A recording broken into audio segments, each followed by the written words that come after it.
ভিডিওটিতে ক্লিক করার জন্য আপনাদের সকলকে জানাই অসংখ্য ধন্যবাদ। এই মুহূর্তে আধার কার্ড নিয়ে রয়েছে আপনাদের প্রত্যেকের জন্য একটি বিগ ব্রেকিং আপডেট এবং এই আপডেটটি আপনাদের প্রত্যেকের জন্য।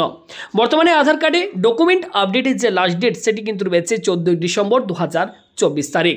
যদি এখনও পর্যন্ত আপনি আপনার আধার কার্ডে ডকুমেন্ট আপডেট না করে থাকেন তাহলে এক্ষুনি আপনি আপডেট করে নিন, কারণ বর্তমানে বিনামূল্যে আপনি কিন্তু এই আপডেট করতে পারবেন। পরবর্তী সময় গভর্নমেন্ট যদি কোনো রকম চার্জ লাগু করে সেক্ষেত্রে আপনাকে কিন্তু হয়তো চার্জ দিয়ে আপনাকে ডকুমেন্ট আপডেট করতে হতে পারে, তবে এই মুহূর্তে কিন্তু ফ্রি অফ কস্ট আপনি কিন্তু ডকুমেন্ট আপডেট করতে পারবেন। এই ভিডিওটিতে আমি আপনাদেরকে বিস্তারিতভাবে জানাবো যে আধার কার্ডে ডকুমেন্ট আপডেট কি সবাইকে করতে হবে নাকি সবাইকে করার প্রয়োজন নেই, কাদেরকে ডকুমেন্ট আপডেট করতে হবে, কিভাবে ডকুমেন্ট আপডেট করবেন, কোন অপশনে গিয়ে আপনারা ডকুমেন্ট আপডেট করবেন, আমি পরপর স্টেপ বাই স্টেপ এই ভিডিওটি আপনাদেরকে জানাবো। তাই ভিডিওটি একটু না কেটে সম্পূর্ণ দেখার চেষ্টা করবেন।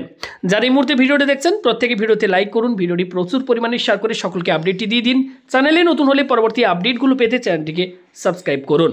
তো আধারের অফিসিয়াল ওয়েবসাইটে আসলে হোম পেজে আপনারা দেখতে পাবেন এখানে লেখাই রয়েছে please update your Aadhaar for continued accuracy of demographic information.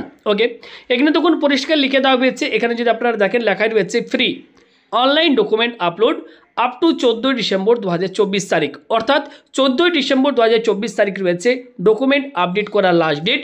এই মুহূর্তে আপনার যদি কেউ ডকুমেন্ট আপডেট করেন আপনার আধার কার্ডে সেক্ষেত্রে আপনাকে কিন্তু কোনো রকম চার্জ লাগছে না, আপনি ফ্রি অফ কস্ট কিন্তু অনলাইনেই ডকুমেন্ট আপডেট করতে পারবেন। এবার আপনাদেরকে চলুন জানাই এক্ষেত্রে ডকুমেন্ট আপডেট কি সবাইকে করতে হবে।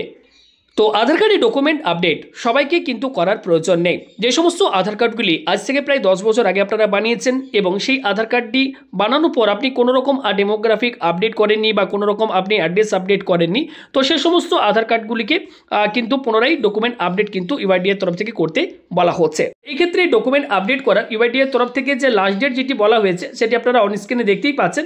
This service is free of cost 14 December 2024 তারিখ, অর্থাৎ 14 ডিসেম্বর 2024 তারিখ ডকুমেন্ট আপডেট করার লাস্ট ডেট। যারা এখনও পর্যন্ত আপনারা আধার কার্ডে ডকুমেন্ট আপডেট করেননি অতি অবশ্যই আপনারা কিন্তু ডকুমেন্ট আপডেট করে নিন। ফ্রি অফ কস্ট আপনি কিন্তু খুব সহজে অনলাইনে নিজেই মোবাইল বা কম্পিউটার থেকে ডকুমেন্ট আপডেট করতে পারবেন। কিভাবে করবেন যদি আপনি জানতে চান অবশ্যই ভিডিওটি শেষ পর্যন্ত দেখুন। আর এই মুহূর্তে আপনারা কোথা থেকে ভিডিওটি দেখছেন কমেন্ট করে জানাবেন।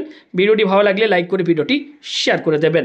দেখুন সবার প্রথম আপনারা কি করবেন, myuidi.gov.in এই যে দেখতে পাচ্ছেন myAadhar.uidi.gov.in এই অফিসিয়াল ওয়েবসাইটে আপনারা আসবেন।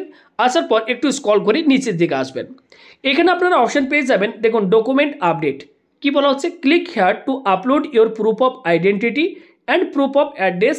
ওকে, ডকুমেন্ট অর্থাৎ ডকুমেন্ট আপডেট বলতে এক্ষেত্রে আপনাকে একটি অ্যাড্রেস প্রুফের ডকুমেন্ট আপডেট আপলোড করতে হবে এবং প্রুফ অফ আইডেন্টিটি হিসেবে একটি ডকুমেন্ট আপনাকে আপলোড করতে হবে। ওকে, ব্যাস তাহলেই কিন্তু আপনার ডকুমেন্ট আপলোড করা হয়ে যাবে। কিভাবে করবেন, জাস্ট ডকুমেন্ট আপডেট এখানে আপনি ক্লিক করবেন।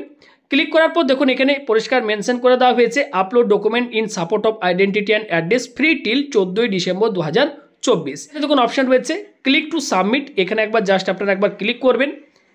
নতুন একটি পেজ আপনার কাছে ওপেন হবে, এখানে আপনি আপনার আধার কার্ডের নাম্বারটি বসাবেন। এরপর ক্যাপচা কোড বসিয়ে নিচে লগ ইন উইথ ওটিপির ওপর আপনারা ক্লিক করবেন। তো চলুন আমি ক্যাপচা কোড বসিয়ে লগ ইন করে আপনাদেরকে দেখাই। তো ওটিপি বসিয়ে এক্ষেত্রে আমি লগ ইন করে নিয়েছি। এখানে দেখুন লগ ইন করার পর ড্যাশবোর্ডটি ওপেন হয়ে যাবে। এখানে আপনারা আবারও অপশন পাবেন ডকুমেন্ট আপডেট, জাস্ট এখানে একবার ক্লিক করবেন। ক্লিক করার পর আপনাদের কাছে একটি নতুন পেজ ওপেন হবে। দেখুন নতুন পেজ আমাদের কাছে ওপেন হয়ে গিয়েছে। এরপর কি করবেন, এখানে নেক্সট অপশনটির ওপর আপনারা ক্লিক করে এগিয়ে যাবেন।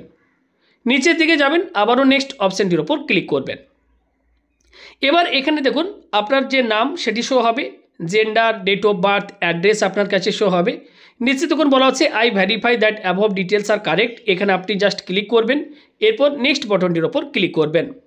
ক্লিক করার পর দেখুন এখানে গাইডলাইন বলা হচ্ছে ফর আপলোডিং ডকুমেন্ট, এখানে আপনাকে 2 MB সাইজের মধ্যে জেপিইজি, পিএনজি বা পিডিএফ ফরম্যাটে ডকুমেন্ট আপলোড করতে হবে। তো প্রুফ অফ আইডেন্টিটি হিসেবে আপনি কী কী ডকুমেন্ট আপলোড করতে পারেন দেখুন এখানে বলা হচ্ছে। দেখুন এখানে দেওয়া হচ্ছে mediclaim card, okay, disability identity card, driving licence, Indian passport, okay, NREGA job card, marksheet, certificate issued by recognised board or education, marriage certificate, okay, PAN card রয়েছে। বিভিন্ন আপনি এখানে কিন্তু অপশন পাবেন, এখান থেকে আপনি দেখে নেবেন কোন ডকুমেন্টটি আপনার কাছে রয়েছে। ওকে, তো আইডেন্টিটি প্রুফ হিসেবে আমি এখানে জাস্ট ভোটার কার্ডটিকে সিলেক্ট করে নিলাম। এরপর স্ক্রল করে নিচের দিকে যাবেন, এখানে দেখুন বলা হচ্ছে view details and upload document. এখানে আপনি কি করবেন, জাস্ট ক্লিক করে এখানে আপনার ভোটার কার্ডে যে স্ক্যান কপি আপনি পিডিএফ ফরম্যাট বা জেপিজি ফরম্যাট আপলোড করেছেন, এখানে ক্লিক করে আপনি সেই পিডিএফ আপনি এখানে কিন্তু আপলোড করে দেবেন। এরপর নিচের দিকে যাবেন, এখানে বলা হচ্ছে প্রুফ অফ অ্যাড্রেস প্রুফ হিসেবে আপনি কি কি ডকুমেন্ট দিতে পারেন। দেখুন এখানে দেওয়া রয়েছে bank account statement, electric bill, gas connection bill, okay, Kisan photo passbook, mediclaim insurance policy, বিভিন্ন অপশান আপনি এখানে পেয়ে যাবেন। তো এখান থেকে আপনার কাছে যেটা রয়েছে সেটা আপনারা সিলেক্ট করবেন। তো এখানেও আমি ভোটার কার্ড সিলেক্ট করে নিলাম। এরপর এখানে টিক মার্ক দেওয়ার পর নেক্সট বাটনটির উপর ক্লিক করে আপনারা সাবমিট করে দেবেন। আপনাদের কিন্তু ডকুমেন্ট আপডেটের যে অ্যাপ্লিকেশন সেটি সাবমিট হয়ে যাবে। 2 দিন 4 দিন 5 দিনের ভেতর এটি কিন্তু আপনার অ্যাপ্লিকেশনটি অ্যাপ্রুভ হয়ে যাবে। ঠিক এইভাবে আপনারা কিন্তু আপনাদের ডকুমেন্টটি আপডেট করে নিতে পারবেন। ভিডিওটি ইনফরমেটিভ মনে হলে লাইক করুন, শেয়ার করে দিন। চ্যানেলে নতুন হলে চ্যানেলটিকে সাবস্ক্রাইব করে আমাদের সাথে জুড়ে যান পরবর্তী এমনই হেল্পফুল ভিডিওগুলির আপডেট পাওয়ার জন্য। ধন্যবাদ।